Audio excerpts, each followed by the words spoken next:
in this video, we are going to be doing an AP Calculus summer assignment that I do not give, but your teacher might.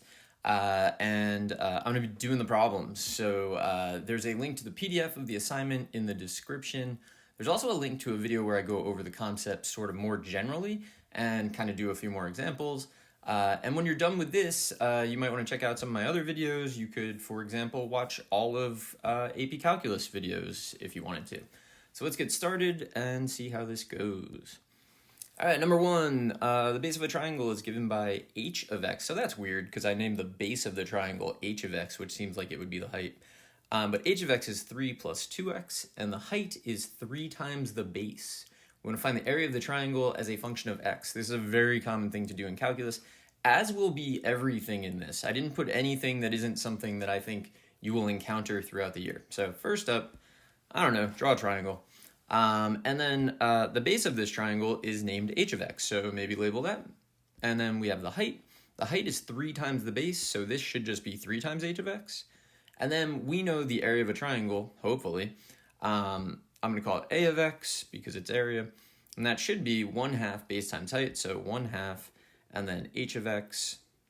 And then the height is 3 times h of x. So from here, you can kind of simplify a little bit, and we can say that a of x is going to be 3 halves, and then h of x squared.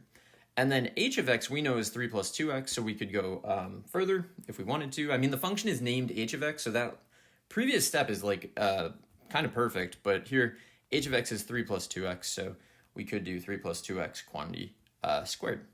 All right. Now, find the area when x is equal to 1. That's just going to be a of 1, so we're plugging in 1. So in one notation, we're doing 3 halves h of 1 squared. We do know that we can find h of 1, or you could plug into that second version where I wrote 3 halves, the quantity 3 plus 2x squared. But h of 1 is 5, so we're really doing 3 halves times 5 squared. And that's going to give us 75 halves. And that's a pretty good first problem. All right, let's take a look at the next one. Divide the region below into a bunch of shapes and find the total shaded area. All right, so what kinds of shapes will you be dividing things into? Well, triangles come up a ton. Rectangles come up a lot. Trapezoids come up more than you would ever have guessed. And a trapezoid is really just kind of a rectangle with a triangle attached to it. So like you can kind of get by, but you definitely need to understand how trapezoids work. And then there are none in this picture, but semicircles are also really important.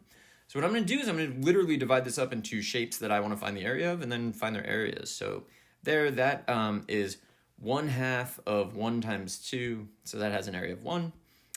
This is another triangle that is 1/2 of 2 times 1, so also 1. We got a rectangle here with an area of 2.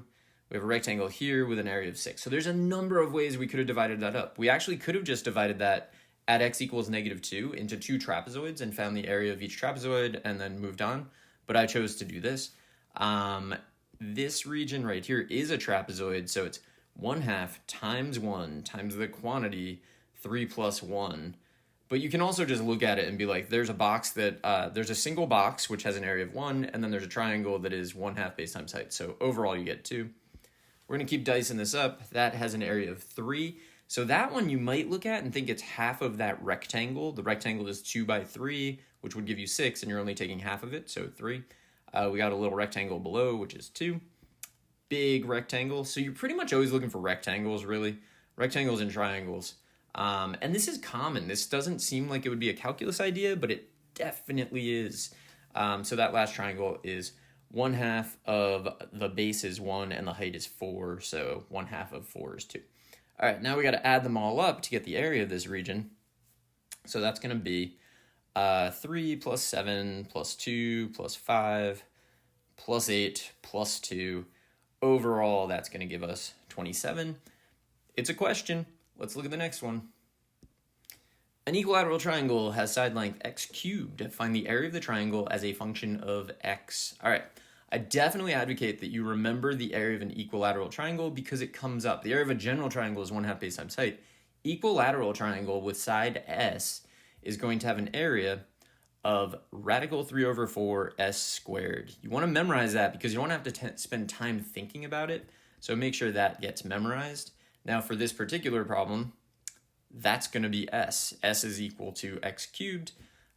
We could draw a triangle. I don't think you really need one in this particular case, but each of those sides is the same.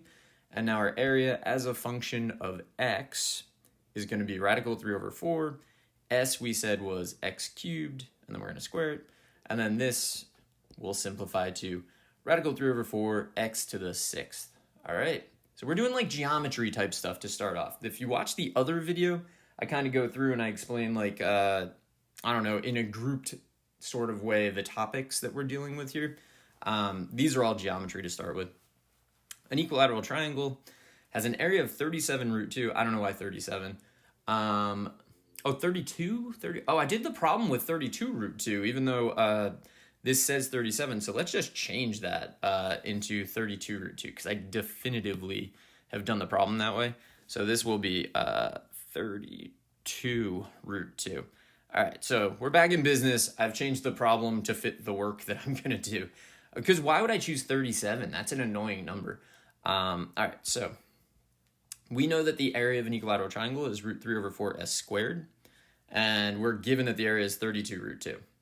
Now we are.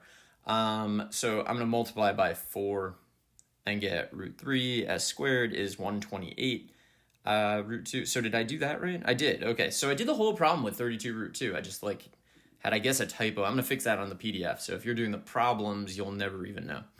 And then I'm going to divide by root 3 to get s squared is 128 root 2 over root 3. And then I need to take the square root. I mean, I would be perfectly happy, I think, with an answer that looked like this on like a free response question. But you do want to be able to kind of simplify these things. So the first thing is 128 is 2 to the 7th. So how do I know that? I know that 2 to the 5th is 32, and then to the 6th will be 64, and to the 7th will be 128. I pretty much start at 2 to the 5th. I don't know, a lot of my students start at 2 to the 6th, which is 64, which is probably easier because 2 to the 6th is 2 cubed, which is 8 squared, so obviously 64. Anyway, this means that 128 root 2 is going to be 2 to the 7th times 2 to the 1/2, which is 2 to the 15 halves. So we can kind of make this replacement here go all rational exponents instead of radicals. Kind of not a fan of radical notation. And this would give us ultimately 2 to the 15 over 4 and 3 to the 1/4. But then this, if you really wanted to, you could make 2 to the 15th over 3 all to the 1/4. I'm just playing around with that because you never know what you're going to run into in a given problem. Like maybe it's multiple choice and the answer looks like any of these.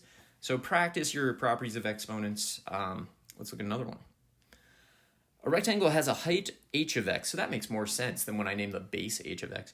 A height h of x, which is 5x squared plus 2, and a base that is 4 times the height. Find a function for the area of the rectangle. I think it's a really good practice to get into of just drawing stuff, right? So a rectangle, I drew it a little bit longer than it was high because we know the base is 4 times the height, but honestly, it wouldn't really make a difference. We are given the height is h of x, and we're told that the base is 4 times that. So 4 times h of x, and then the area of a rectangle is just base times height, so it's going to be 4h of x times h of x. Now, using the function notation, we could simplify this to area is 4h of x squared, and because we know h of x is 5x squared plus 2, we can rewrite it kind of explicitly so that we don't have the name of the function in there as 4 quantity 5x squared plus 2 squared. I think that's a pretty good question. Let's move on to the next thing. All right, so this is calculator. Kind of thankfully, we want to find the sum of the areas of the trapezoid shown in the figure. The function is f of x equals 1/4 x squared plus 2, and we're going to show the setup for our calculation, then we'll use a calculator to do it. All right, I look at this and I see that there are 4 trapezoids, so I'm going to just name them. That's trapezoid 1, 2, 3, and 4. And now I'm going to go through and find the area of each of them individually. They actually all have the same height because they're all like from 1 to 2 and 2 to 3, 3 to 4, 4 to 5. They all have a height of 1. But I'm going to do each one individually anyway. So for my first trapezoid, it's going to be 1/2. The height is 1. And then the first base, right? So it's 1/2 the height times the sum of the bases. The first base is just going to be f of 1, and the second base is going to be f of 2, because they're the y values associated with x equals 1 and x equals 2 on that given function. Now we move on to the next trapezoid. So 1/2, 1, and then it's going to be f of 2 plus f of 3. And we just keep going with this. You find areas of trapezoids a lot, and you deal with this function notation situation a lot. So kind of try to get used to it. When you see this type of picture, don't be intimidated. Just know, like, oh, I'm gonna have to write out kind of a lot of stuff. And then 1/2, 1, and then f of 4 plus f of 5.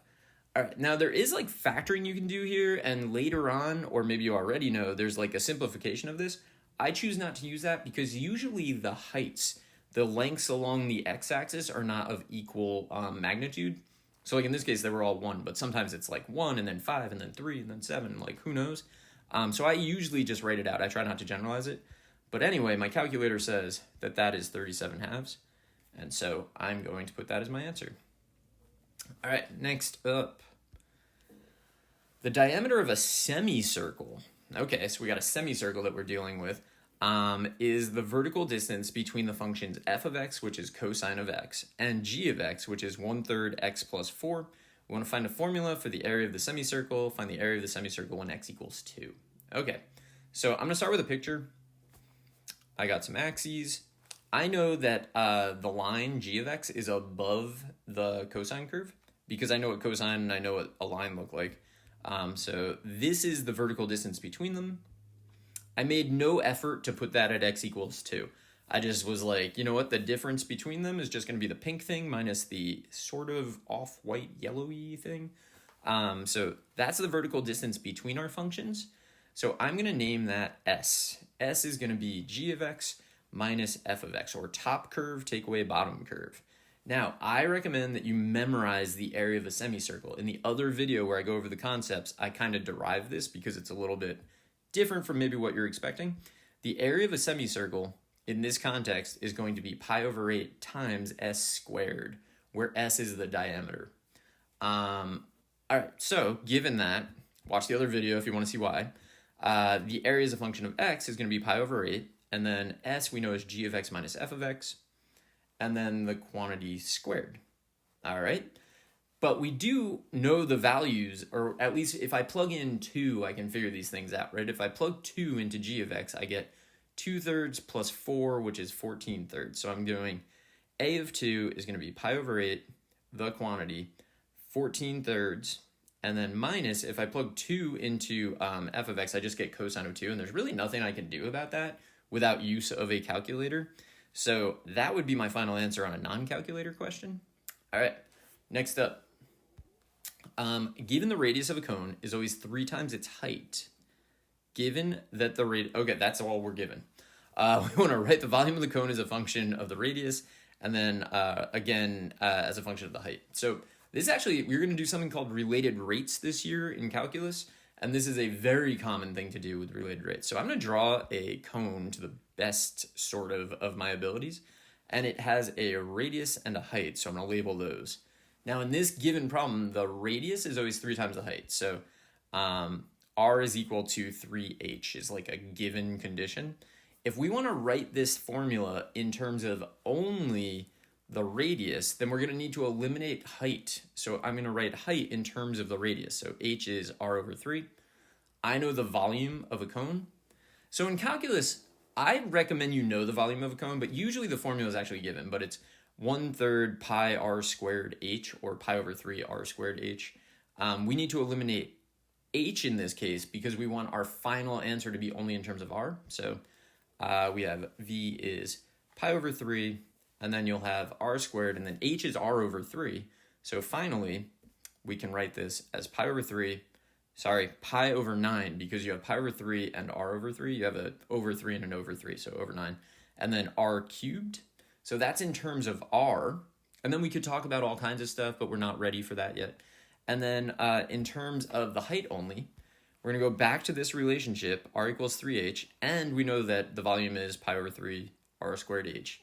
Now we want to get rid of r, but r is already solved in terms of h, so this is direct substitution. So the volume is going to be pi over 3, and then the quantity 3h squared times h. And then this, if I multiply, so 3 squared is 9, 9 divided by 3 is 3, so we're going to end up with, the volume is 3 pi h cubed. All right, let's take a look at another one. So we're still in the geometry section. There's a fair amount of geometry in calculus. It's not like, you know, all the like weird circle theorems and a lot of the triangle stuff. Not that stuff. But there's a lot of like the area volume type of geometry and similar triangles all over the place. So number 9 here. A cone has a volume of 64 pi over 3 and a height of 2. Find the radius of the cone. Straightforward. We need to know the volume of a cone is pi over 3 r squared h. We're going to substitute in the things that we know. So we know that the volume is 64 pi over 3 and the height is 2. So 64 pi over 3 equals pi over 3 r squared times 2.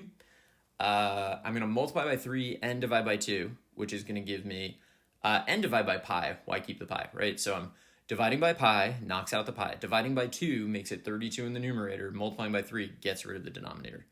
I have 32 is equal to r squared, which means that r is the square root of 32, which you could simplify, but like, I don't know. I think that's perfectly good. Next up, a conical cup. So a conical cup to me, when I used to play soccer, I feel like they would have conical cups often, where like, you know, you couldn't sit them anywhere. You had to hold it the whole time, and then you would drink from it, and then unfortunately we'd all just crumple them up and throw them, but now you would definitely put them in the garbage. So a conical cup, which you just picture an ice cream cone, is filled to a height of 2 inches, and this creates a cone of water that is 1.5 inches in diameter. If the entire cup has a height of 4 inches, what is the radius of the cup? All right, so here's our cone. Now we've only partially filled it, so there's going to be another loop there, and those two cones are similar. Like their radii and their heights are in proportion. That's a very big calculus deal. So for this littler cone, we know that the height is going to be 2, and we know that the radius is going to be 0.75. Because the diameter, remember, we were told the diameter is 1.5, so the radius is 0.75. That's a tricky thing. We know the total height of the large cone is 4. So what I'm going to do is I'm going to break this down because you pretty much solve these using right triangles, similar triangles within right triangles, not really using the cone. Here's the picture. So this picture is what you're going to learn to use over and over again. And in this picture, the bigger radius to the bigger height is the same as the little radius to the little height.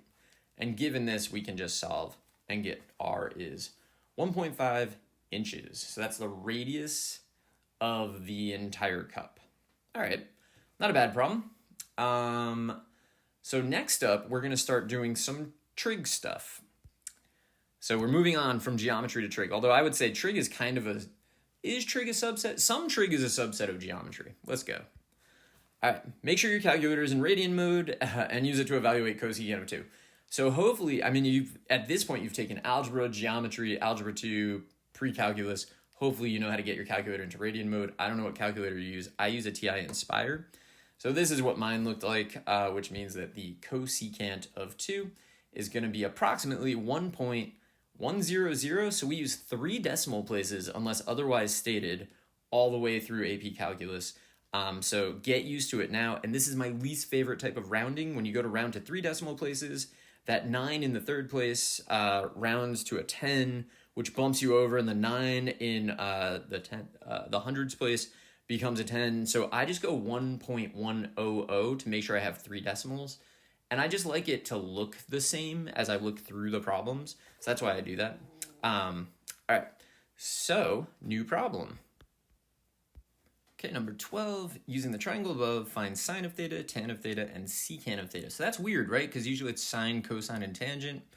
I don't know. I think in calculus you should kind of group sine, tangent, and secant together, and then cosecant, cotangent, and cosine together. The co-functions and the non-co-functions. But anyway, let's do this. So opposite of theta is y, adjacent to theta is x, and hypotenuse will be z. So sine of theta is opposite over hypotenuse, so it's going to be y over z, and that's done. Instead of finding secant directly, I'm going to find cosine. So even though I think they should be grouped together, I still think of sine and cosine and tangent as like the normal trig functions. Cosine is adjacent over hypotenuse, so in this case it will be x over z, which means that secant is going to be z over x. So you definitely want to know the 6 trig functions, their relationships. It's also on the next problem, we're going to talk about the unit circle, good thing to remember as well. So tan of theta is going to be y over x. So we're in the trig section now. We're going to be doing a lot of trig stuff. So opposite over adjacent, y over x. You end up setting these up and then doing calculus on them a lot. So it's not as common to be finding the sine of an actual angle. It's more like the angle itself is going to be changing and what happens to the relationship between the sides. So you want to get used to setting up things like that. And then, of course, it's not really a part of this problem, but x squared plus y squared is equal to z squared.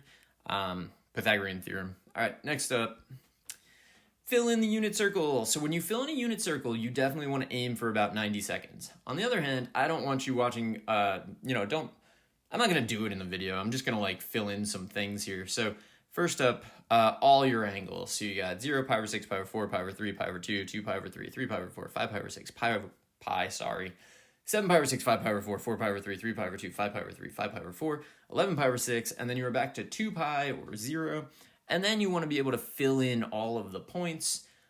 So here they are. I've color-coded them. Screenshot this, memorize this, fill one in, I don't know, until you can do it quickly, because this is always showing you cosine of the angle, comma sine of the angle, right? So for 3 pi over 4, I know that cosine is negative root 2 over 2. I know that sine is root 2 over 2. 7 pi over 6, I know cosine is negative root 3 over 2. Sine is negative 1/2. Like, it gives you that information. The quadrantals are crucial, right? So looking at this, pi over 2, the cosine of pi over 2 is 0. The sine of pi over 2 is 1. The unit circle is incredibly useful. I definitely recommend that you know it very well. It's my favorite thing from trig. But let's move on to number 14. All right, we want to create a sign chart that you can use to solve cosine of 3x is greater than 0 between 0 and 2 pi. So you do a lot of this in calculus where it's, you're solving trig equations, I guess. But mostly you can just use the graph to do it. So what I'm going to do is I'm going to graph cosine of 3x.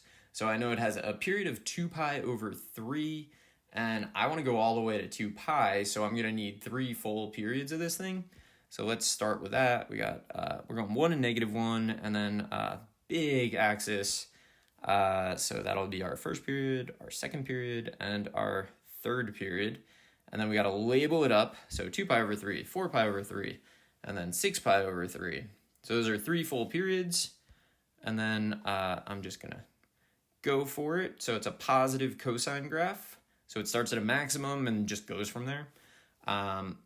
So you can fill in, right? This becomes a sign chart. Everywhere the graph is positive, we get pluses. Everywhere the graph is negative, we get minuses.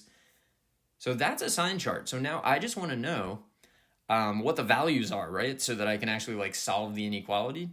So I'm filling this in. I have a lot of videos on how to graph trig equations. I would say for calculus, the most important transformations are vertical shifts, so moving up and down, and changing the period. Those are the most important transformations. You don't really shift left and right all that much. So here we can just look at it now. We're looking for greater than 0, which means we're just looking for where we put pluses.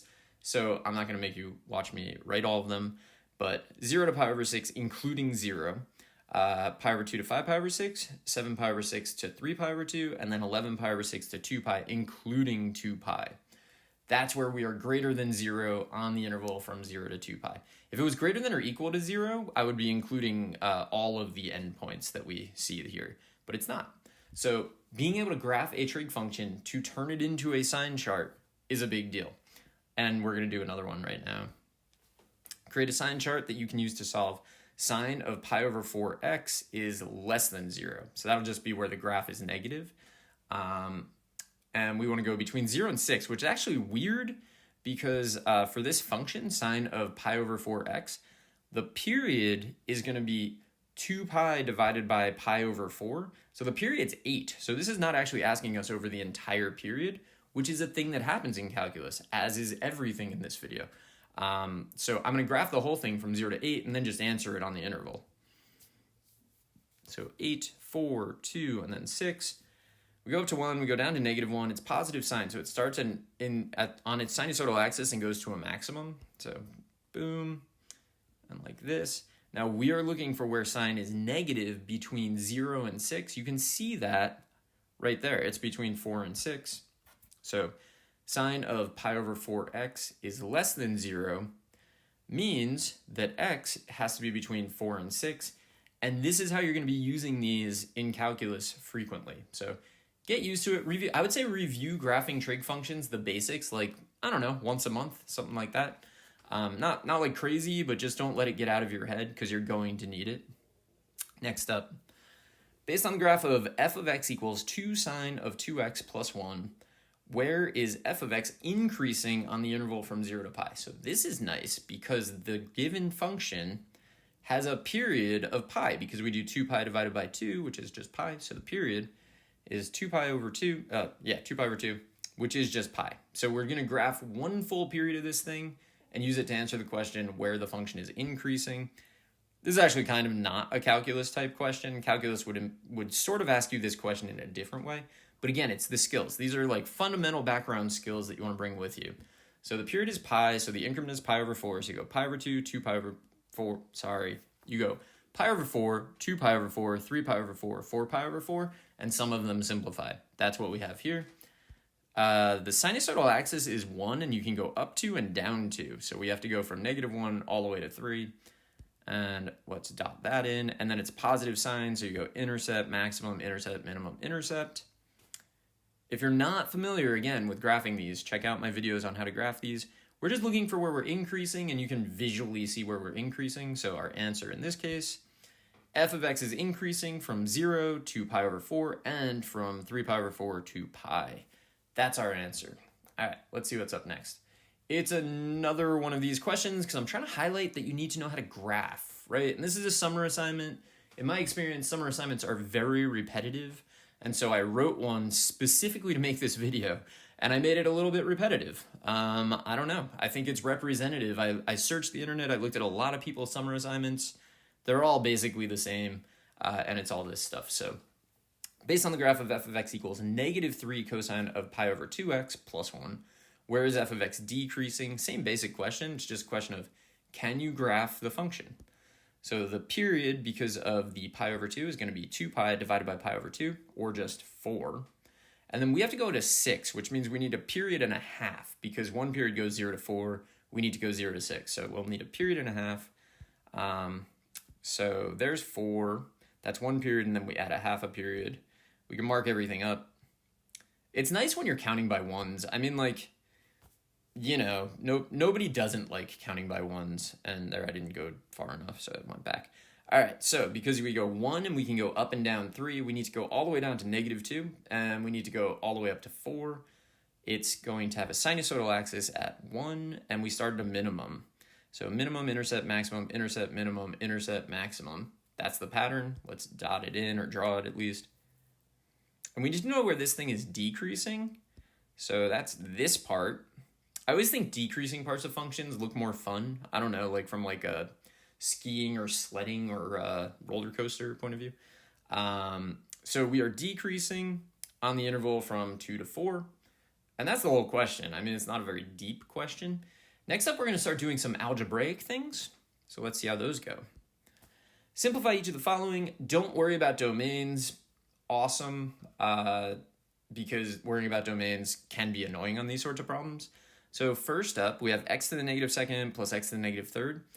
I like to only work with positive exponents, to be honest. So I'm going to drop those negative exponents down into the denominator where they'll be positive. And then I can see the common denominator would be x cubed. So the first fraction needs an x over x. We get x over x cubed plus 1 over x cubed. So our final answer here is just x plus 1 over x cubed. I don't know. It's just so you have fresh skills when you come into calculus. All right, for the next one, we got some properties of exponents, I suppose. We don't really need those parentheses, so I'm dropping those. So I have this. X to the 4th times x to the 3rd is x to the 4 plus 3. You add the same base, multiplying, you can add the exponent. So we're going to get x to the 7th over x to the 9th. Now you can kind of look at this and just know that like there's 9 x's in the denominator and 7 in the numerator. So if you cancel, you'll be left with 2 in the denominator, so we get 1 over x squared. You could also say, if you don't like that, I don't know why you wouldn't like that, but you could also say that it's x to the 7 minus 9, because when you have the same base and you're dividing, you subtract the exponent. So your work could have looked like this. And then I would take x to the negative second, drop it down into the denominator, like I did. Next up, radicals are sort of terrible from a calculus standpoint. You really want to get used to rewriting them with rational exponents. So this first one, I'm going to say it's the 4th root of x cubed. So you're cubing, which means the 3 goes in the numerator of the exponent, and 4th root, which means the 4 goes in the denominator of the exponent. So really what we're doing here is x to the 3/4 to the 8th. When you have a power to a power, you multiply the exponent. So power to a power, multiply the powers. So this will give us x to the 24 over 4. However you like to simplify that fraction, it does not matter to me. We get x to the 6th. And then remember, we're not worried about domains on these problems, so like don't worry about the domains. Next up, a quantity to a power is, I don't know, let's say a product to a power is each factor raised to that power. So we have x times y cubed to the 4th. That's going to be x to the 4th times y cubed to the 4th. And then we have a power to a power, so we multiply the powers. We have x to the 4th, y to the 12th. Nothing too exciting. It's just, do you know the properties of exponents? How often will they come up in calculus? Couldn't even tell you, like all the time. I just never think about it because I spent a lot of time getting good at using them, and now it's like, I don't think about how I'm reading the words, right? Like I just know how to read, simplify each of the following. That's where you want to get with properties of exponents. All right, this one has a ton of them. So first up, we have like, what do we have? I don't know. I'm going to do power to a power in the numerator. So that'll give me x to the 4th, y to the 6th. And then I'm going to use the power in the denominator. So we have quantity x squared y to the 4th. I'm going to make that x to the 8th, y to the 4th. So that's a product to a power. And then I still need to square that denominator part because I didn't use the squared there yet. Not my best explanation, if that's what you were hoping for on this one. You did not get it. But anyway, a product to a power, each factor gets the power. So we have x to the 8th squared. So multiply the exponents, x to the 16th, y to the 4th squared, multiply the exponents, y to the 8th. But then we have x to the 4th over x to the 16th, which leaves us with x to the 12th in the denominator. We have y to the 6th over y to the 8th, which leaves us with y to the 2nd in the denominator. And I think we're good. Let's move on to number 19. We're factoring. You factor quadratics a lot. And I will say in calculus, you're usually not factoring like challenging factoring problems. It's just like, do you know the basics of factoring? So make sure you walk in knowing that because it's definitely expected. So I want to factor this. 2x squared minus 5x minus 3. Well, because of the 2x squared, I know that I'm basically going to be multiplying 2x and x. So I like to start with those. And then I need things that multiply to negative 3, but I need overall this thing to add up to negative 5. So I want the what am I saying here? I want the bigger number to be negative. Hopefully you know how to factor because I'm not doing a great job explaining this either. I need negative 3 there and positive 1 there. What I basically do when I factor is I intelligently guess and then I multiply them together to just see if it works out. So it's really the middle term that I need to worry about. So I get 2x times negative 3 is negative 6x, and then 1x. That gives me negative 5x, so we're good. All right, I'm going to factor the next one and do just as bad a job explaining it. I need 3x squared, so that's going to be a 3x and an x. And then I need positive 4, but I have a negative middle term, which means to get a positive 4, I need to use 2 negatives. So I'm going to go with negative 1 and negative 4 because I think that that'll get me where I need to go. So 3x minus 1, x minus 4, check the middle term, negative 12x, negative x, that's negative 13x, that's good. Definitely make sure you know how to factor. You're going to factor just so much. All right. Other types of factoring. You might find yourself doing a difference of squares. So how do I know this is a difference of squares? Both terms are squared, and it's a difference, right? So that's going to factor into, so if we have a squared minus b squared, it factors into a plus b times a minus b. So a plus b, so the first thing plus the second thing, and then the first thing minus the second thing. That's what I'm going to do. So I got the first thing plus the second thing, and then I got the first thing minus the second thing. So x plus 3 minus. Notice I'm using parentheses. Highly recommended, especially for subtraction. Anytime you're subtracting something, put the thing that you're subtracting in parentheses. It will save you from making numerous mistakes. But we got to clean this up. So I get 2 x's and a 4. And then I get both x's cancel. We have x minus x gone. I have 3 minus 1. That's just 2.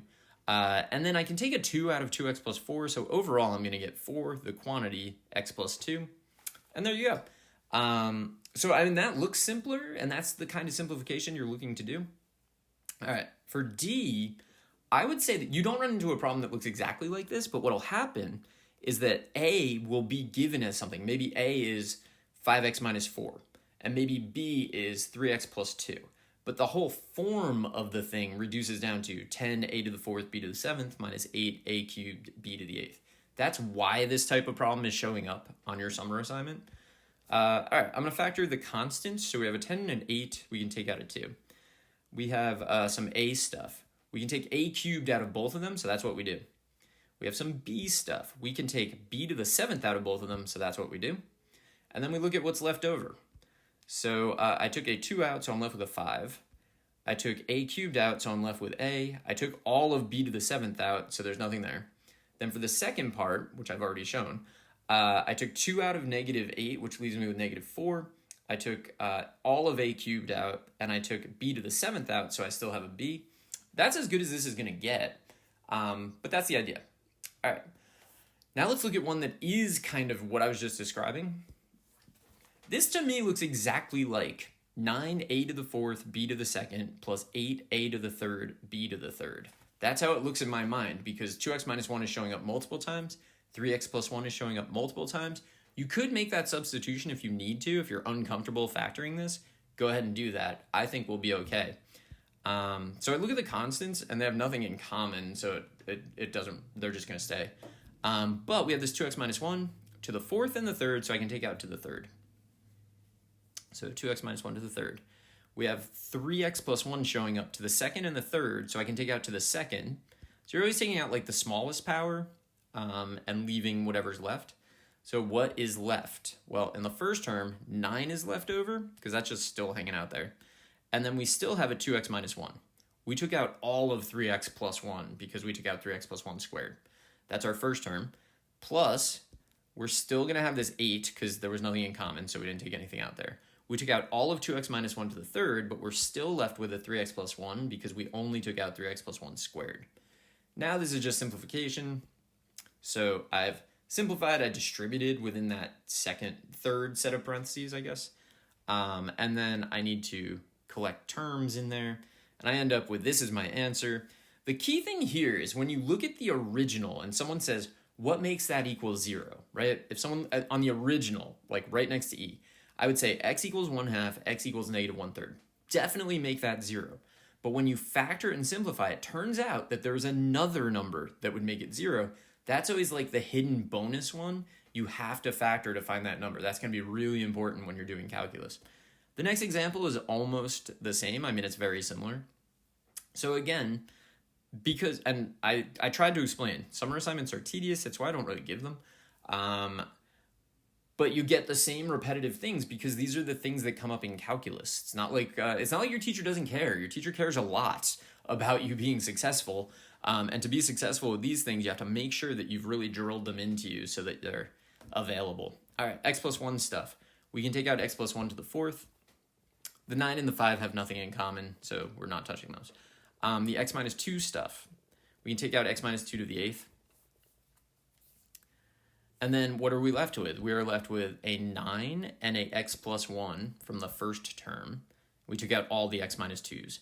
From the second thing, we're left with a plus 5 and an x minus 2 because we took out all the x plus 1 stuff. And now we just want to simplify, so I'm going to expand the third. Why do I keep calling it the second? the third set of parentheses. We just distribute, right? 9x plus 9, 5x minus 10. And then finally, we want to collect those. I forgot to put an equal sign. We get that. And again, there's that secret value that will make the original equal 0 that is not visually obvious to begin with. That's part of why you want to factor these. All right, next up, we're going to rationalize some stuff. Rationalizing numerators and rationalizing denominators, both important calculus concepts, which is weird because I feel like in Algebra 2, when you first encounter it, you only ever rationalize a denominator. Not the case in calculus. In fact, I would say in calculus, more often than not, you rationalize the numerator. So all of this is going to be predicated upon the fact that the square root of a plus the square root of b times the square root of a minus the square root of b, that's basically rationalizing, multiplying by the conjugate of the first thing, is going to give us a minus b. This whole thing is based on that. So let's start. So we have our original. We're going to multiply it by the conjugate of the numerator, which is the radical, and then plus 5. A common but weird mistake that I see people make a lot is they change a sign inside the radical. You cannot do that. You can change the sign between the radical and the constant, or between the two radicals. That's how you find a conjugate. You're never going to change the sign inside the radical. Now, in the numerator, we use that property that I wrote down in green, right? We have radical minus, so we basically have a minus b times a plus b, which should be a squared minus b squared. And that's what's going to happen. So if I square the first thing, I just get 2x plus 9, and then minus squaring the second thing, I get minus 25. In the denominator, so if you rationalize the numerator, don't simplify, don't factor, don't expand the denominator, just expand the numerator. Rationalize the numerator, work on the numerator, rationalize the denominator, work on the denominator, leave the other one alone. And the reason that you're doing that is because the whole point, sort of, is that we want to cancel something from the denominator. If we're rationalizing the numerator, we're hoping to cancel the original denominator. And you'll see that that's going to happen. Very common mistake that I see is that people forget to write in the denominator of this step the quantity radical x plus 9 plus 5.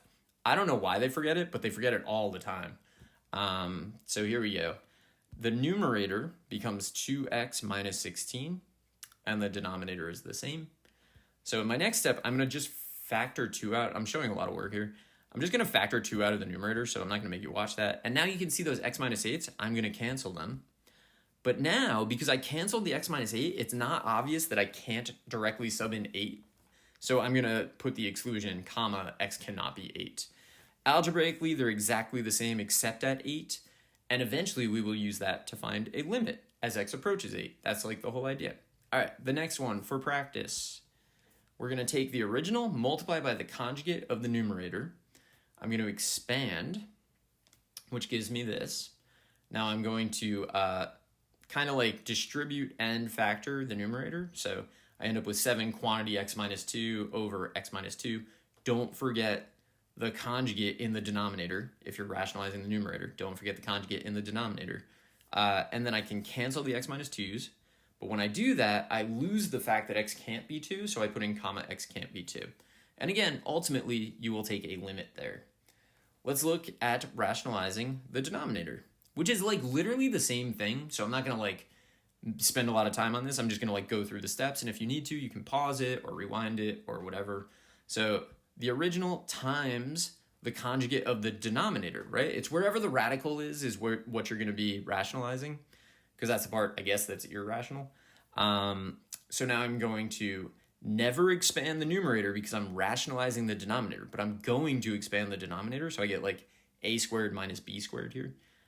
So I have the quantity x plus 6, I have the conjugate up there in the numerator, and then in the denominator I just have x plus 7, which is radical x plus 7 squared, minus 1 squared, which is 1. I'm going to simplify that a little bit. I see an x plus 6 I can cancel, so I'm going to do that, but then I'm going to note that x cannot be negative 6 because in the original x could not be negative 6 because that would give you 0 over 0, domain issues. Okay, so the next one, same idea. Rationalize, multiply by the conjugate, top and bottom.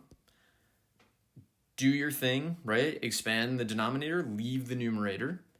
Expand the denominator a little bit more, kind of collect like terms and factor. You see x minus 4s that you can cancel, so you cancel them. But now you have to remember x can't be 4 because in the original problem that was causing an issue. All right, next up. Simplify as much as possible. Not really sure what that means in some of these cases, but we're going to do them anyway. So for the first one, I don't know. I interpret that to mean just get a common denominator. So I need a y squared and an x to the fourth. So my common denominator is y squared times x to the fourth, or x to the fourth times y squared. The first fraction needs x to the fourth over x to the fourth, so I'm going to multiply it by that. The second fraction needs y squared over y squared, so I'm going to multiply by that. And then, I don't know, just like write it as a single fraction. I don't know. I mean, I guess that's simpler. Who knows? Who knows what I was going for there, but you know, the math is correct. All right, the next one is actually a thing that you will do. Complex fractions, big deal. What you end up doing is you look at the numerator and the denominator as like two separate things. First up, you just work on the numerator. So I'm going to get a common denominator in the numerator. The common denominator is x minus 2. So I change 1 into x minus 2 over x minus 2. And then we still have that denominator. So now I'm just going to simplify the numerator, right? So I have 1 plus x minus 2. That's x minus 1 all over x minus 2. So x minus 1 over x minus 2. And then it's all over x minus 3. So I'm going to write times 1 over x minus 3 just for my own mental simplification. And then there's not much we can do here. So we just get x minus 1 over x minus 2, x minus 3. Technically, x cannot be 2 or 3, but I forgot to write that in. And also, you can still see that x can't be 2 and 3, so I don't know. I think you should write it, but like it's kind of obvious there, maybe, hopefully. You should probably write it. All right, next up. This is a beast. We got x over 1 minus x plus 1 plus x over x all over 1 minus x over x plus x over 1 plus x. Yikes. Okay. So there are some like exclusions that we need to make, but first we're just going to do it. We got a numerator, we got a denominator. We work on them kind of separately. Treat the numerator as its own problem and write it as a single fraction. So the common denominator will be 1 minus x times x. So to do that, we need to multiply the first fraction by x over x and the second fraction by 1 minus x over 1 minus x, which brings us to what I've written, all over. In the denominator, we got to do the same thing. So the common denominator in the denominator will be x times 1 plus x. So we just multiply by what is needed. So 1 minus x times 1 plus x, and then plus x times x all over x times 1 plus x. So this one's kind of gross, but like this is something you might run into. It feels ridiculous. Now I'm just going to expand numerators. So I'm not expanding either of the denominators. In this one, I'll have x squared plus 1 minus x squared. Don't touch the denominator. Over here, I will have 1 minus x squared plus x squared over, don't touch the denominator. And then this is kind of weird because when you simplify, you get 1 over 1 minus x times x over 1 over x times 1 plus x. Properties, so multiply by the reciprocal. So we get this. At this point, you can cancel those x's, and you're just going to end up with 1 plus x over 1 minus x. Now, what exclusions are there? If you go back to the very beginning, we had 1 minus x, x, and 1 plus x. So because of that, x cannot be 1, x cannot be 0, and x cannot be negative 1, which as a teacher, I would prefer for you to write in order from least to greatest, but I just kind of did them as I saw them. So, you know, I get it if that's what you've done as well. All right, D. D is, I don't know, arguably a mistake. Nothing good is going to happen here. But I'm going to do it. So we got a numerator. Just deal with the numerator. Common denominator is 4 times the quantity x minus 3 to the fourth. So that's what I'm doing. I don't know what I was thinking when I wrote this problem. Maybe I thought that something else would happen, but it does not. And then we just have this denominator here. So I'm going to multiply by 1 over x minus 1. There's nothing you can really do at this point. I ran this through my calculator to see if like something magical was going to happen. And it is the case, I think, that the x minus 1 will cancel if you do expand the numerator and then like divide by x minus 1. But like, this isn't the best question, so I'm not going to make you do that here. There were some exclusions. X cannot be 3, x cannot be 1, which is still true in the final version. So like, do you really need to write it? Probably not, because it's visually clear that that's what's happening. But to be safe, you could always just write it. All right, new problem. For each of the following, we're going to find f of x plus h minus f of x all over h in its simplest form. All right, so this is called a difference quotient, and it is the biggest deal that you will encounter in the first half of calc. This particular difference quotient, f of x plus h minus f of x, all divided by h, you need to become a master at simplifying these sorts of things. So let's get to that. So we're going to do f of x plus h. If I plug x plus h into x cubed, I get x plus h cubed. And then minus f of x, which is x cubed, all over h. Now it becomes algebra. So to expand a cube, it's 1, 3, 3, 1. And you start at the highest power and go to the lowest. You start at the lowest and go to the highest. What I mean by that is we'll have x cubed. We'll have 3x squared h. We'll have 3x h squared. We'll have h cubed. So x started at its highest power, cubed, and went x cubed, squared, to the first, to the 0. H started at its lowest power, which is 0. It went h to the 0, the first, the second, the third. And then 1, 3, 3, 1. Minus x cubed all over h. Everything that doesn't have an h will cancel out at this stage. So I'm just canceling the x cubes and then writing this. And this is fun to watch, I'm sure. We have this. All right, now I'm going to divide by h. So I get 3x squared plus 3xh plus h squared. But remember, we divided out in a discontinuity there. We removed a discontinuity, so really h shouldn't be 0 in this. But you ask yourself the question, what if h was 0? If h was 0, all we would be left with is 3x squared, and that's why we're doing these problems. Ultimately, with this kind of with this kind of difference quotient, we want to take the limit as h approaches 0, and when h approaches 0, we're just left with 3x squared, which is interesting. All right, let's look at another one. We have f of x is 1 over x squared.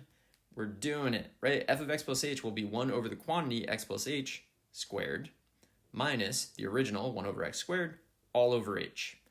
So you ignore the over h part and you just deal with this numerator. We're going to go common denominator in the numerator, which gives us x squared minus the quantity x plus h squared over x plus h squared times x squared all over the original h. I'm going to deal with the all over h part, and I'm going to expand there. Definitely put the parentheses around expanding x plus h squared, because you have to subtract all of x plus h squared. So you want to put parentheses around it so that you remember to do that. And then we have our denominator. All right, so I'm going to do that. So clean up like terms. You are just left with negative 2xh minus h squared over our denominator. And now you can actually divide out an h from everything. So I'm going to do that up here. So I get negative 2x minus h over x plus h squared times x squared. We removed a discontinuity, so really h should not be 0. But again, the whole point of this is to say, what if h was 0? If h was 0, we would get negative 2x over x to the fourth, which is negative 2 over x cubed.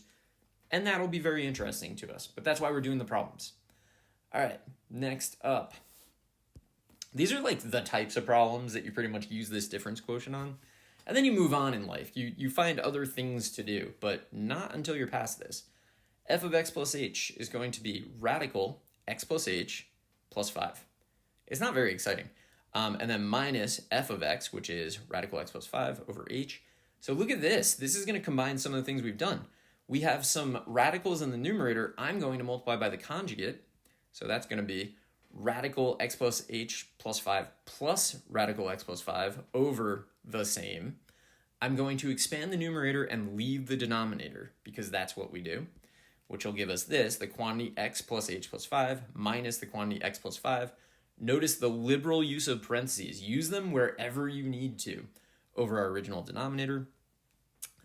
Simplify that, and we just get h over h root x plus h plus 5 plus root x plus 5. Whew. You can cancel the h's, and we get 1 over those radicals. And then we removed a discontinuity. So really we should say h cannot be 0. But again, what if h was 0? If h was 0, we would get 1 over 2 root x plus 5, which again is kind of the point, and that'll be a very interesting result, but we're not there yet. All right, next problem. This is the last part of question 22. I think there are 40 questions. It's a lot of questions. For each of the, still same rules. F of x is x minus 1 over x plus 3. All right, f of x plus h. Every x that we see gets replaced with x plus h. I will do that in a separate color. So we have x plus h minus 1 over x plus h plus 3 minus f of x, which is x minus 1 over x plus 3, all over h. All right, dealing with just the numerator, which I put in parentheses there, we get a common denominator. So common denominator in the numerator gives us the quantity x plus h minus 1 times x plus 3 minus the quantity x minus 1 times the quantity x plus h plus 3. You got to use parentheses. If you don't use parentheses, you're in for a world of trouble. X plus h plus 3 times the quantity x plus 3. So far, so good. All over h. All right, now I'm going to expand everything, and I'm not going to make you watch that. That's the expansion of the numerator, and it's all over our denominator, which is now h times the quantity x plus h plus 3 times x plus 3. I feel like things I'm saying are starting in my brain not to mean anything, but I'm going to cancel like terms here. So we have the x squareds are going to cancel because it's x squared minus x squared. We have the 3x's are going to cancel, 3x minus 3x. We have the minus x's are going to no, the hx's. Yeah, there's an hx for both of those. So if you look, we have plus hx and then minus hx. Those cancel. And then we have a minus x and a minus negative x, so minus x plus x, that cancels. And we have minus 3 minus negative 3, so minus 3 plus 3, those cancel. All that we're left with is 3h minus negative h. We're just left with 4h in the numerator. And then our denominator is the same, because we didn't do anything with it yet. Okay, and then we remove the discontinuity, so we cancel that out, and we just get 4 over quantity x plus h plus 3, quantity x plus 3. I forgot to write h should not be equal to 0, because really h shouldn't be equal to 0 algebraically, but that's where limits come in and turn algebra into calculus.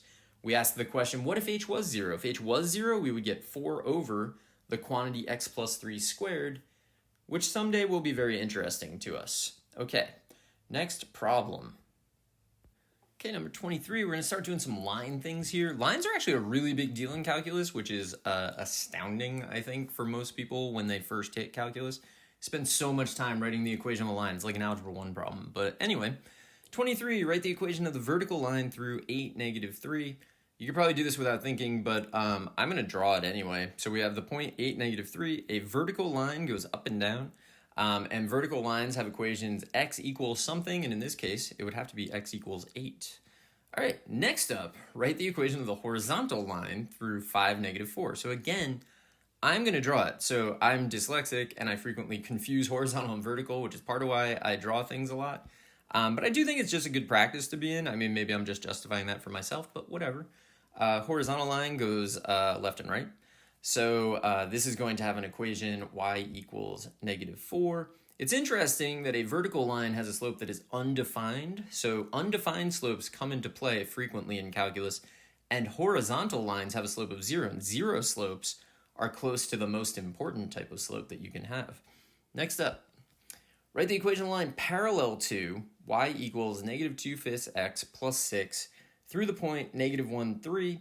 We do have to remember about parallel and perpendicular lines because they come up a ton. Parallel lines have the same slope. So if the slope of our given line is negative 2/5, the slope of our parallel line will also be negative 2/5.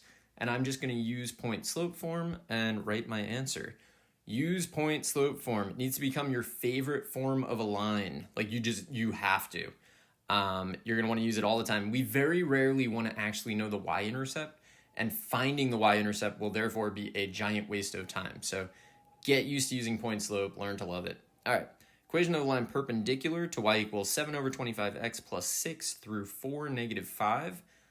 Perpendicular lines have slopes that are opposite reciprocals.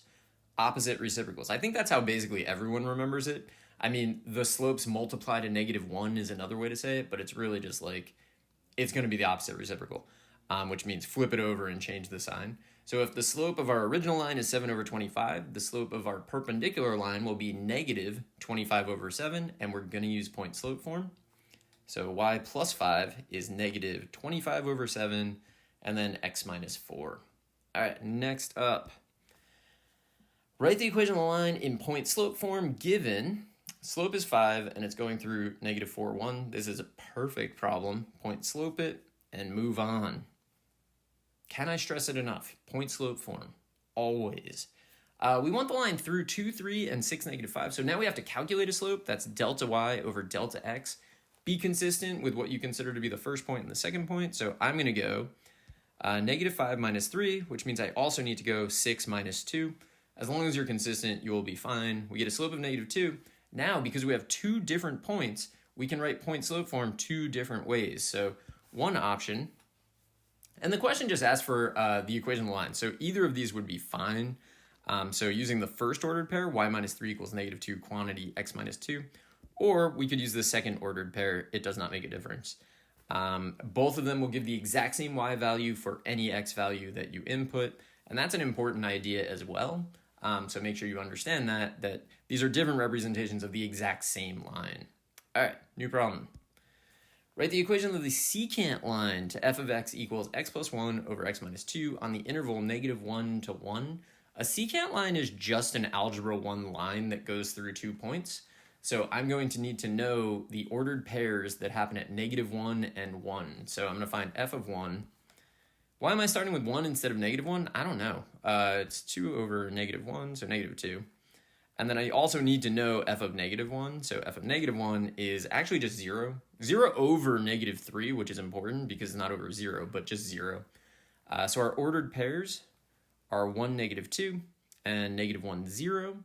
Now we're going to need the slope, and then we'll use point slope form. So our slope, I'm going to go with 0 minus -2. So I have to go over -1 minus 1, which gives me 2 over -2, -1. Seems to come up as a slope a lot in these problems. I didn't plan that. It just, I don't do the problems while I'm writing them. I just, write the problems, and it just so happens that we get a slope of -1 kind of frequently.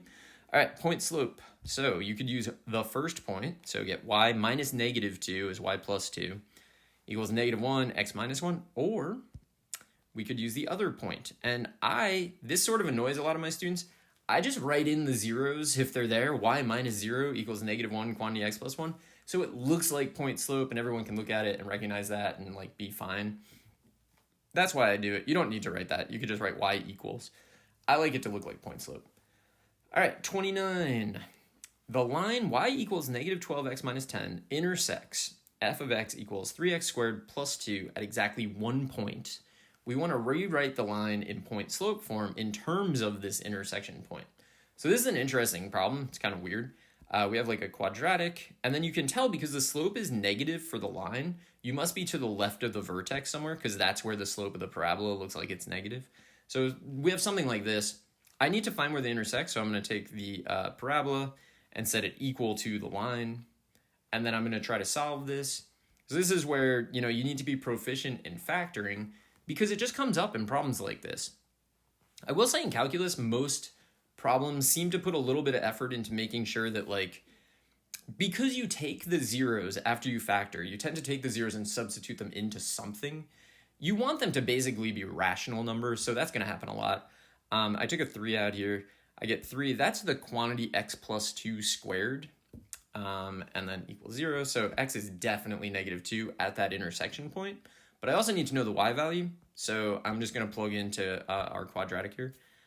So I get 3, the quantity -2 squared plus 2, which gives me 14. So I'm going to rewrite the line in terms of this ordered pair -2, 14. We know the slope of the line is -12. That was given. So our equation will be y minus 14 equals our slope, which was -12, and then x minus -2, so x plus 2. Good problem. I like it. That's when I wrote that problem, I was like, that's a good, interesting problem that I've not really written before. All right. Number 30. Given the function f of x equals 3 cosine pi over 3x plus 1, find the average rate of change, which is algebra 1 slope, on 3 to 6. So average rate of change, algebra 1 slope, say that in your head or out loud numerous times until it's like all you can think when you see average rate of change is algebra 1 slope, because you're going to find that so many times in calculus.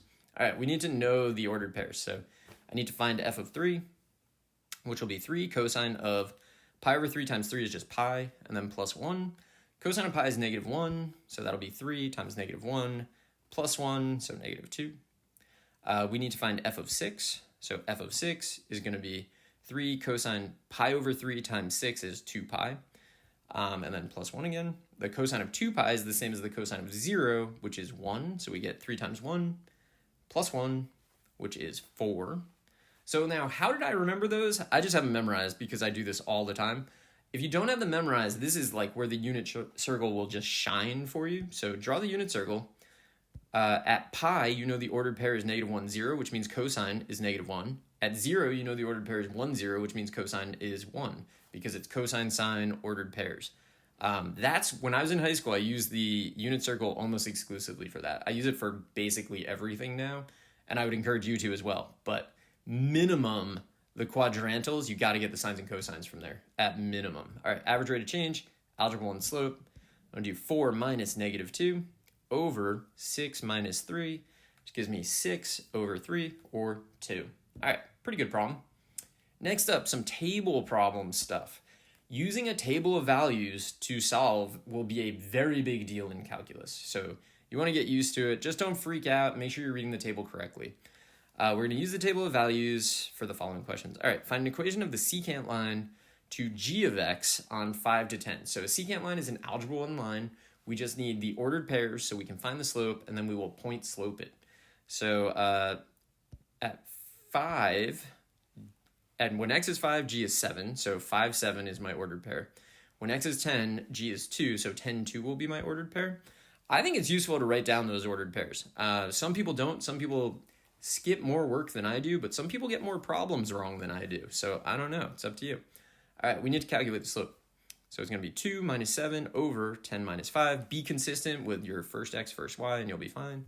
And again, we get a slope of negative 1 because it's like all I can do apparently. And I swear, like, I didn't think about it. And I wasn't going to go back and change the problems when that started happening, but it's weird. Using the first ordered pair, we would get y minus 7 is negative 1 quantity x minus 5.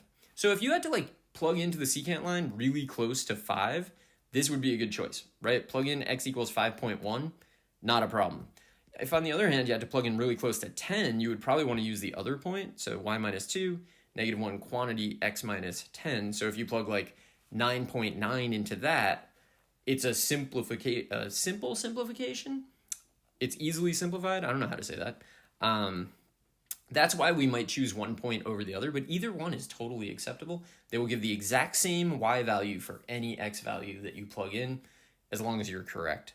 All right, next up, still the same table. A line has a slope of 8, so we're just given the slope, that's nice, and passes through 5h of 5, where h of x is f of g of x. We want to write the equation of the line. So we got to figure out h of 5. All right, so to find h of 5, we're going to be doing f of g of 5. So the first thing I'm going to do is I'm going to use the table to find g of 5. So when x is 5, g is 7. All right, so really I'm finding f of 7. When x is 7, f is 10. So really we're dealing with the ordered pair here, 5 comma 10. That's important. Make sure you do it a piece at a time so that you can backtrack when you screw up. That's like my advice. It's going to happen. You're going to make mistakes. You're going to pull the wrong value out of the table, whatever. To be able to backtrack, you have to have shown some steps. This is exactly what my work would look like. Now the line, I'm just going to point slope. It's going to be a slope of 8 was given. So it's going to be y minus 10 equals 8 quantity x minus 5. Good problem. All right, the next one is another table problem. Same table. Find the average rate of change, which is algebra 1 slope, of h of x, which is f. Here's a weird fun fact about me. Sometimes I misread the letter f as 5. Like I just say 5 instead of f. I don't know why. I've always done that. h of x equals f of x times g of x on the interval from 2 to 10. So we're going to have to figure out some values. So h of 2, well, we already know average rate of change is algebra and slope. Apparently in the past I thought I'd have to write that again. Average rate of change is algebra and slope. Say it over and over again until it's just in your head. We need to find h of 2. So that's going to be f of 2 times g of 2. This is kind of nice because they're, in the same column of the table. So f is 7 and g is 10, so it's just 7 times 10, so 70. And then we need to repeat that for 10. So h of 10 is f of 10 times g of 10. Again, I would urge you to write out this work, not just write values that are like indecipherable when you're trying to go back to your work. So we get 5 and 2, so 5 times 2, which is 10. And now we're just doing average rate of change, which is algebra 1 slope. So I'm going to do 10 minus 70 over 10 minus 2.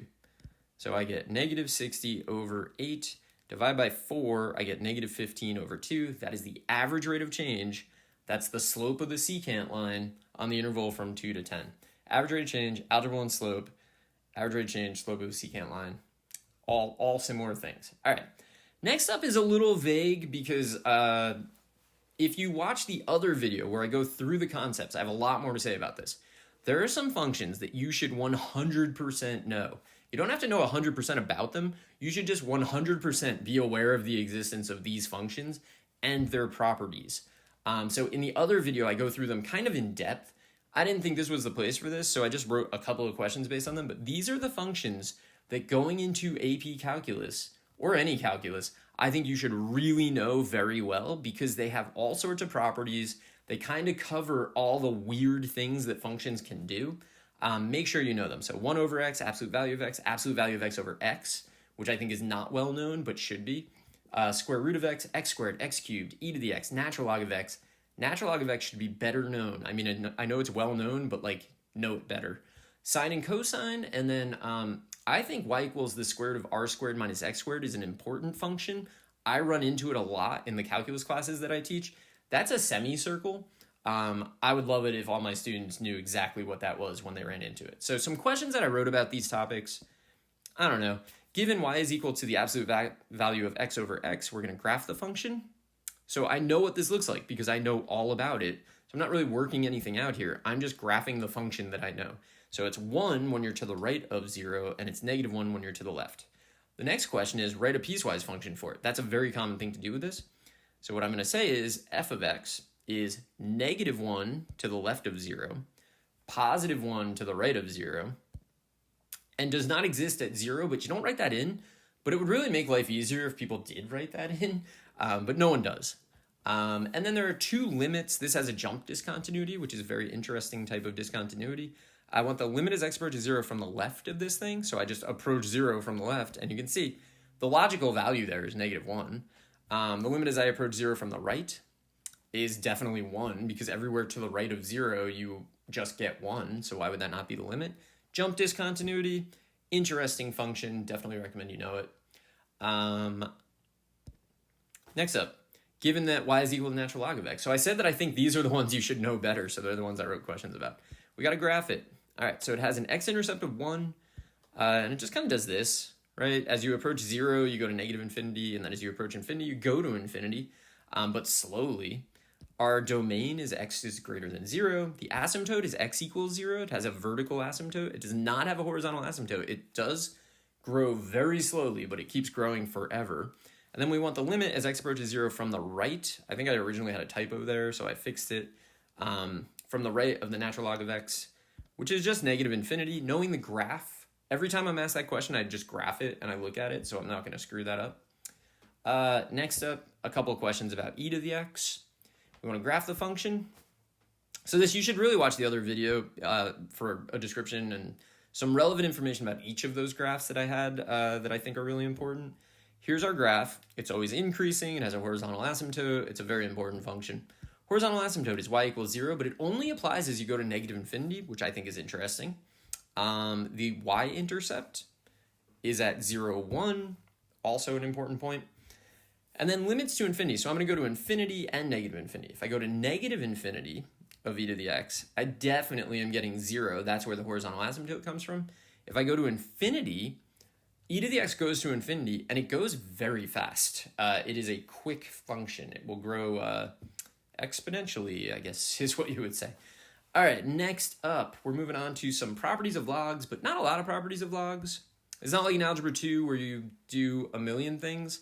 I think there are two incredibly important properties of logs that you should know, and this problem will illustrate them. So we're dealing with 3 natural log of x minus 2 natural log of x squared. All right, so the first property that I think is really important is that with logs, coefficients can become exponents. So what I can do is I can bring the 3 up as an exponent of x in the first natural log, and I can bring the 2 up as an exponent of x squared in the second one. So I'm going to do that. So I get natural log of x cubed minus natural log of x squared squared, which is power to a power, x to the 4th. All right, the other really important property of logs, I mean, I know there are other properties. These are the ones I think are the most important for calculus. Subtraction between logs becomes division within logs. So I have natural log of x cubed minus natural log of x to the 4th. I can rewrite that as the natural log of x cubed over x to the 4th. And that's a really important property that you're going to run into a lot. Well, I don't know, I say that. When you need it, you need to remember that property.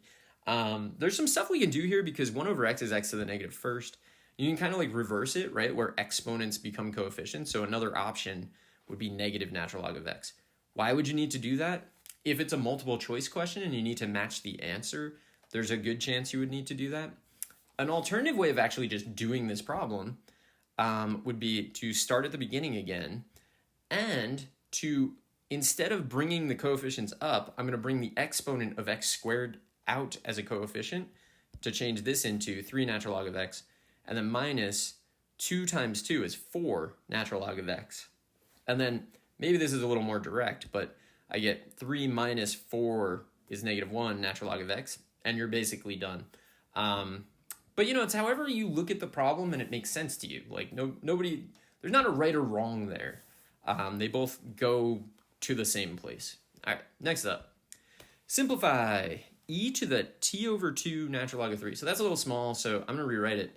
The big deal on this entire kind of like page is e to the natural log of u is equal to u. Big deal. The reason that happens, and I talk more about this in the other video though, is that e to the x and natural log of x are inverses of each other, and when you do a composition of inverses, f of f inverse of x has to equal x. So e to the natural log of u has to equal u. We use that property a lot later in the course. Comes up all the time. We're going to get to something called solving differential equations, and you'll find yourself using this like a ton. So here's our first one. I'm going to rewrite it a little bigger. All right, so I'm going to use the natural log property where coefficients become exponents. I really like this type of problem. It doesn't matter to you, but I like this type of problem because I think it's neat that you start with a base of e and you end up with a different base. So we have e to the natural log of something is just that thing. So this whole thing just becomes 3 to the t over 2, which is weird, right? It started out with a base of e and it ends up with a base of 3. I like that, and that can happen a lot later on in the course. Everything we did in this summer assignment, which I would not have assigned you, but a lot of people do like assigning summer assignments. I kind of get it, like so that your students roll in, you know, they've been thinking a little bit over the summer instead of like having all that rust. But I don't know, enjoy your summer is kind of my opinion, but whatever. Everything we do in a summer assignment, though, is going to be relevant to your calculus class. Nothing in here is irrelevant. It's not just busy work. All right, I'm going to move the t in the exponent here and make this thing e to the t over 3 natural log of 2. Every time I see a problem like this, that's my first step, is I want to get a coefficient times a natural log so I can use that property where coefficients become exponents. So I get e to the natural log of 2 to the t over 3, and then e to the natural log of whatever is just whatever, so I just get 2 to the t over 3. Pretty nice. All right, number 38, we're going to do some limits. Use the graph above, which turns out to be below, to evaluate the following limits. All right, we want the limit as x approaches -1. Nope. We want the limit as x approaches -2 from the left of f of x. So what I'm going to do is on the graph, I'm just going to approach -2 from the left. And what y value are we approaching? We're definitely approaching 3. So I'm going to say that that limit is 3. I want to approach 0 from the right. So just do it. 0 from the right, we're definitely approaching 3 again. So that's weird. 0 from the left. So this is what I do. I just like trace the graph and see what I'm approaching. I'm definitely approaching 4. -2 from the right. That's a weird order. I should have done -2 from the left and then the right. But anyway, -2 from the right, we're definitely approaching 2. 4 from the left, just do it. You're approaching 3. A lot of stuff approaching 3 here. And then 4 from the right, we're going up without bound. So this is going to go to infinity. So this is a common thing to do. You'd be surprised how many people eventually get these kinds of questions wrong. Not sure why. I'm not sure what goes through people's heads. But, you just basically put your pen or pencil on the graph and trace toward the x-coordinate in the direction you're supposed to trace from, and you will get the answer, like, for sure. All right, next up, we're going to do some algebraic things to get a horizontal asymptote. We want the horizontal asymptote, or horizontal asymptotes, of h of x is 3x squared plus 5x minus 2, all over 2x squared plus 5x, plus x minus 5, sorry. All right. In my mind, the first thing I notice here is that this is a rational function. And for a rational function, the limit as you approach infinity and negative infinity will always be the same, provided it's a finite number. If it's not a finite number, you do not necessarily get the same thing. You might get the same thing, but not necessarily. So if you get a finite number, you will get the same number going to infinity or negative infinity, which means everyone just goes to infinity. So that's what I'm going to do. We're going limit to infinity of this thing. So I'm showing you the proper work for this. I am very aware that you can find this asymptote without doing any work, right? You have the exact same power in the numerator and denominator. It's going to be the coefficients. It's the ratio of the coefficients of the highest powers. The answer is going to be 3/2. But the question is why, right? So what we do is we divide through by the highest power of x in the denominator. So I'm going to divide every single thing I see by x squared, which gives me all of this. And then once I have all of this, I let x approach infinity. And it's not hard to work out that 5 divided by infinity is going to 0. -2 divided by infinity squared is going to 0. Everything with an x in the denominator at this point is going to 0. So we're just left with 3 plus 0 minus 0. You don't need to show that part. 2 plus 0 minus 0. Again, don't need to show that. We're just left with 3/2. So y equals 3/2 is our horizontal asymptote. I think it's important to end with this because calculus is very much about showing work. You often know the answer going in, and everyone understands that you know the answer. It's not really like super impressive to know the answer going in. It's about showing the work that gets the answer, justifying, just demonstrating a clear understanding that someone else could use to understand the problem. So that's what we're doing here. I'm gonna do one more, and then we're done with this summer assignment. So g of x is 2x squared minus 7x minus 8 over 12x cubed plus x squared minus 7. This is, again, a rational function, so I'm just going to go to infinity. And I will divide by the highest power of x in the denominator, divide everything I see. So limit as x approaches infinity. I'm going to get 2 over x minus 7 over x squared minus 8 over x cubed. So that's interesting because everything in the numerator is just going to 0.